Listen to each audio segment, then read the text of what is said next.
Welcome to this very special edition of the KJ Masterclass Live, the show which ensures that you profit from your time spent here with experts, either through the industry insights, information, or simply learning from them. And today we have Chris Curran. He is the podcast producer, audio engineer, and founder of the Podcast Engineering School.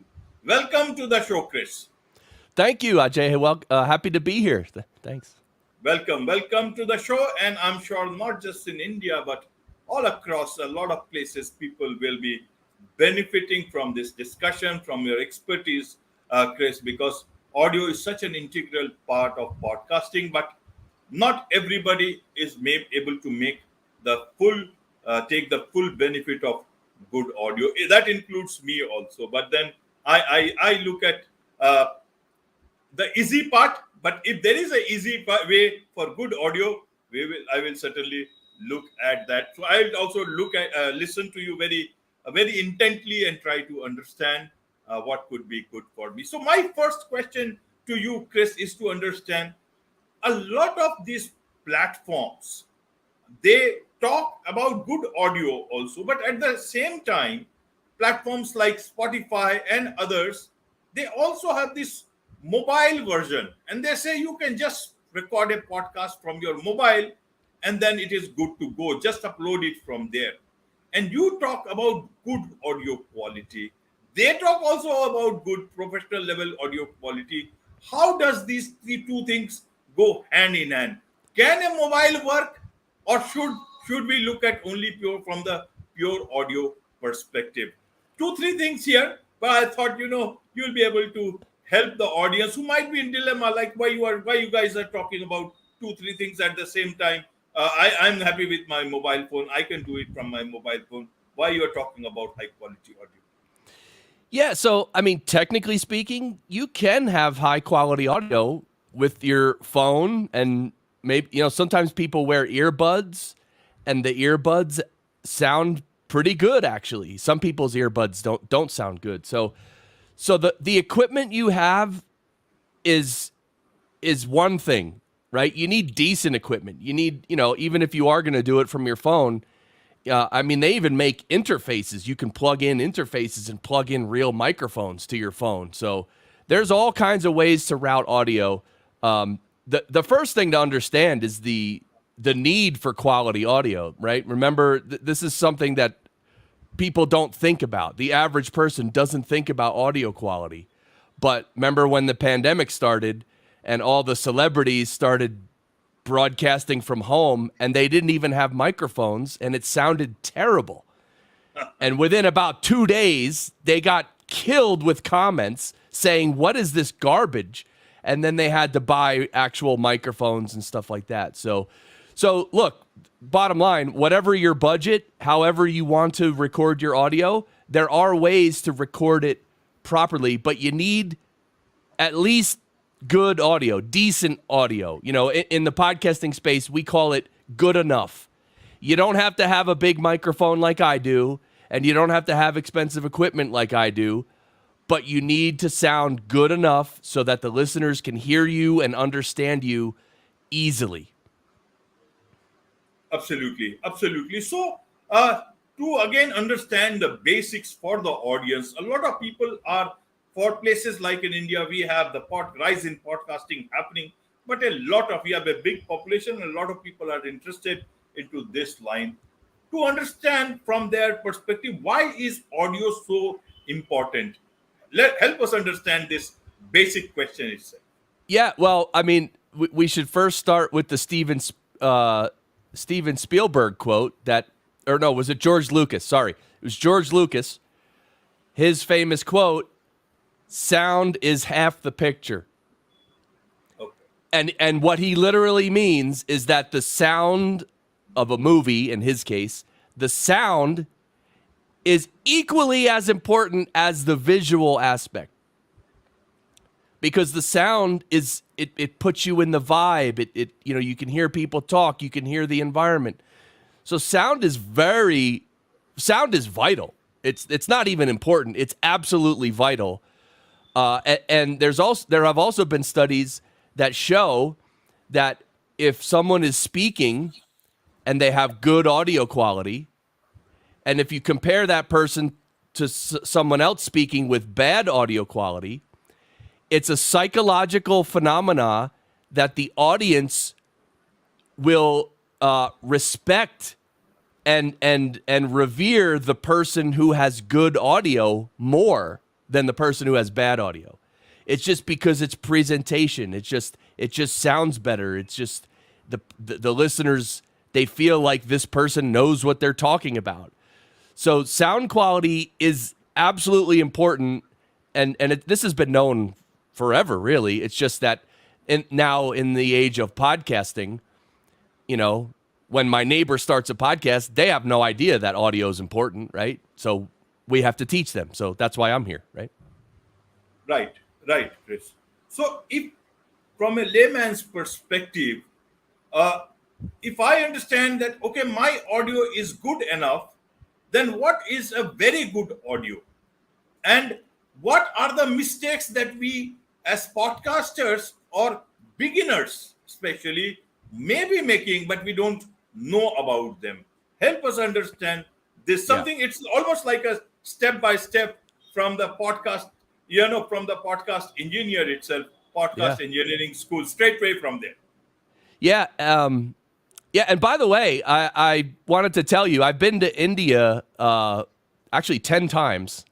Wow. I visited India 10 times, and my wife is from Chennai. So I just wanted to, I forgot I wanted to mention that earlier. But anyway. Wonderful. I will come to that. Good. Okay. That. Yeah. Okay. So when we talk about good enough audio, what we're talking about is just audio that the listener can easily understand, right? That's all we're talking about. And so a lot of amateurs, they will record audio with defects or blemishes. One of those is background noise. Let's say I had an air conditioner right next to me. Shh. And I'm trying to talk and you hear shh. Like, that's distracting. That's annoying. That's not good. So in the world of audio, we all know the famous quote, prevention, an ounce of prevention is worth a pound of cure. So we have to just prevent these audio blemishes. So if you have an air conditioner, turn it off or move or go into another room or something. Record audio without the air conditioner. That's it. There's no secret. There's no magic in the computer. It's just try to record good audio. The other thing is you should have just a decent microphone, any decent microphone, but you should have your mouth relatively close to the microphone. Because I'm speaking to you now, my mouth is close to the microphone. If I come over here and I talk like this, and I'm doing the show from over here, and now, I'm talking about audio, of course, but this is how I'm talking. Okay. We are not getting anything. See, that was horrible. You could not understand me at all. So we call that microphone technique. You have to learn and understand how to use a microphone. And it's very simple. You just stay close to it. And there are some advanced techniques, but that's the simple technique, right? Just have a decent microphone, stay close to it. Another simple thing is to wear earbuds or headphones, and don't listen through your speakers, because the speakers cause feedback, and that's bad. So always wear earbuds or headphones. Honestly, that's the basis of it, and try to record in a quiet environment. And I mentioned the air conditioner, but you don't want your dog barking next to you. You don't want your kids running around. You don't want all that distraction. You want to just sit in a quiet room, as quiet as possible, and record audio. So those are the basics to get what I call good enough audio.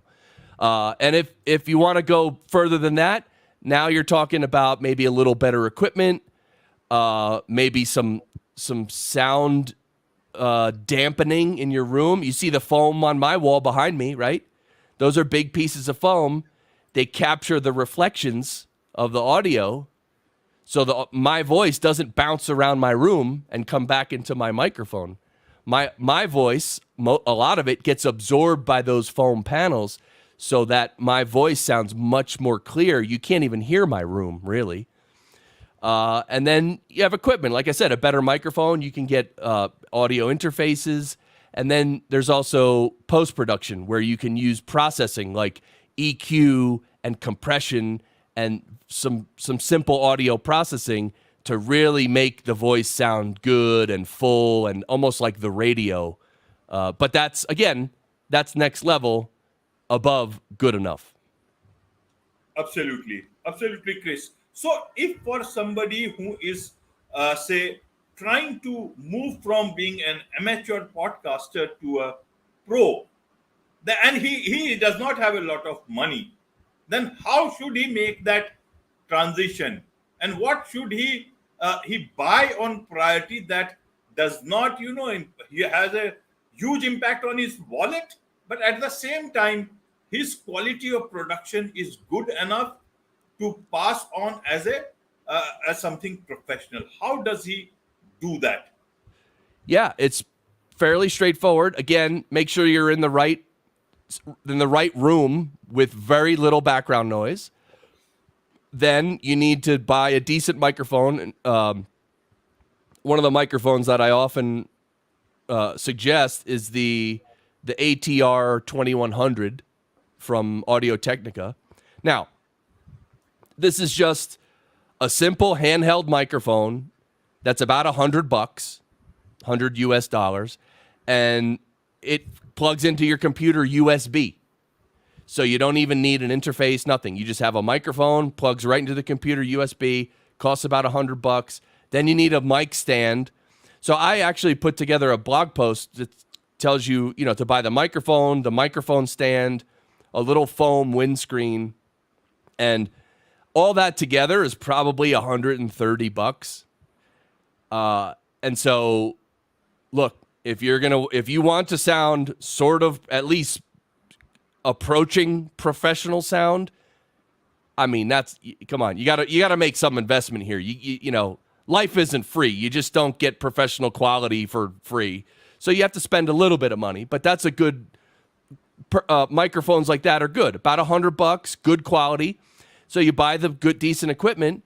And then again, very important, you learn how to speak into the microphone. Like you see me right now when I'm speaking. I'm always here. I'm always facing this way. And by the way, little advanced tip here, if I was going to laugh really loud, I would move away from the mic. Ah, ha, ha, ha, ha, ha, ha. Okay. Because if you laugh really loud right into the mic, it gets really loud and you can actually distort the audio. Another thing is, if I was going to start to maybe get a little lower volume and speak at a lower volume, I can move closer to the mic. So anyway, that's microphone technique, and that's it. If you have a decent space, a decent mic, and you learn how to speak near the mic, 95% of your problems are taken care of. Right. So is the audio nowadays, a lot of podcasting is happening live and in video also. So does the fundamentals still remain the same in terms of the way you would talk on a pure audio podcast, or and also when you are talking in video, because almost the same video, the same video audio from the video would also go for Spotify or Apple or any other podcast platform. So how does that work? Is it the same, or one should keep in mind certain things when you are doing video, but that has to also go on audio? Yeah, you're correct. The video and the audio it's the same audio for both. So it's the same. It's literally the same, because when you record video, it's recording your audio as well, and so you have to feed it your audio, your microphone, stuff like that. But one interesting thing you brought up with the live streaming, yes, there is quite a difference between live streaming and just recording a podcast, which you're going to do post-production on later, right? That's how most people do podcasts. Right. They record, then later they they make some edits and they adjust the volume of the audio. They process the audio, they process the video, and then they render that video, and then they upload the video, right? But when you're live streaming, it is different because whatever your audio is and your video, it's going out to the internet immediately. So the main concern there is volume, actually, because the volume that you need to stream at is pretty loud. And so a lot of raw audio, just from someone's microphone, the raw audio, it's not loud enough. I mean, you could crank up the gain, and which is what you have to do. But also, a lot of these streaming software, like StreamYard and OBS, they have settings where you can actually boost up the audio and maybe put a limiter on there to make sure it doesn't distort. So, and that's fairly simple. It's not that, it's not very complex. You can just have OBS or StreamYard process your audio a bit. And so for that, what you need to do is just some testing. Do some test streams. Okay. Raise the volume, record a 1-minute test stream. And you don't even have to stream it. In StreamYard, you just record. And then just record, and then download that and look at the audio and hear and listen and say, is it loud enough? And then just get your level right. And then, boom, you're ready to live stream at a very strong, healthy level, which is what you need to do. Right, Chris. Now let's come down to the guest part. We keep talking to the guests, and guests are good people.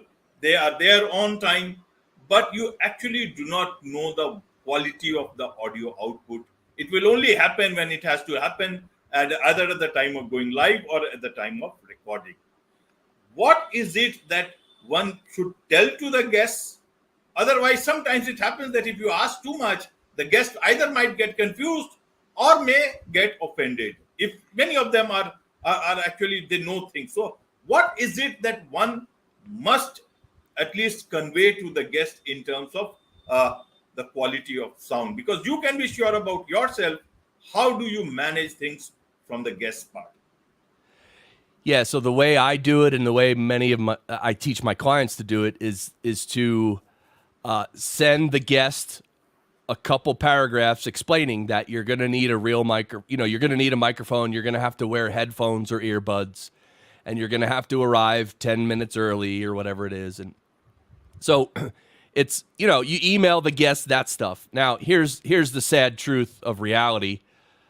Out of all my years doing this, I would guess that only about 20% of guests actually read that email.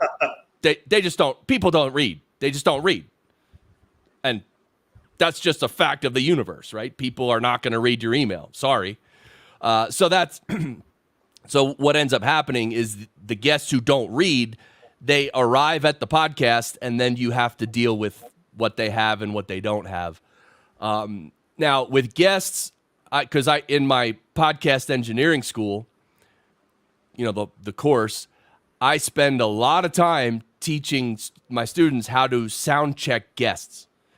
Because again, with guests, it's the same thing. You want to capture good audio because you don't want to have to fix it later. You don't want to have to do major surgery later, right? So I have a sound check list that's long, and it's about their microphone, their level, where they are, their computer, if they're wearing earbuds. One of the worst things is, by the way, if a guest is wearing earbuds and the little microphone here starts rubbing against their shirt, right. Believe it or not, that is the one sound I've found that you cannot remove. No software can remove it. No human can remove it. That's it. You can't remove it. So you'll be listening to a podcast and you hear yeah. That's the worst thing ever. So anyway, you just have to, I go through a whole big list, which it's too long to go through here, but basically you want the guest, you just want to capture good audio. So however that has to happen. I mean, I've had guests where I had to tell them, connect by your phone and hold the phone to your face the whole time, right? I had to tell them that. Other guests, they'll arrive, they'll have a good microphone like I have, but their computer isn't recognizing this mic. Right. It's recording on the internal mic. And so you have to hear that, right? And you have to say, oh, the setting's not right. So then you have to go into their settings and change it over to their good microphone, and then it sounds good. So that sound checking a guest is a process, and you will quickly get good at it. But I think the most important thing about it is you have to realize you're not going to get world-class quality audio from your guest. You just need to make sure that it's good enough and there are as few distractions as possible, and you just have to do the best with it, and that's really all you can do in the end. Absolutely. That's really all you can do at the end. So for more, the audio seems to be quite interesting, and there is so much to learn in audio. So it's important that people know about your podcast engineering school. What is this podcast engineering school? Who is this for, and how can people get into this podcast engineering school? Yeah, I started my school in 2016 because there was no place where people could learn how to produce audio professionally for podcasts. I mean, podcasting is such an amateur space, and that's a good thing. I'm not saying that's a bad thing. I'm saying that's a great thing.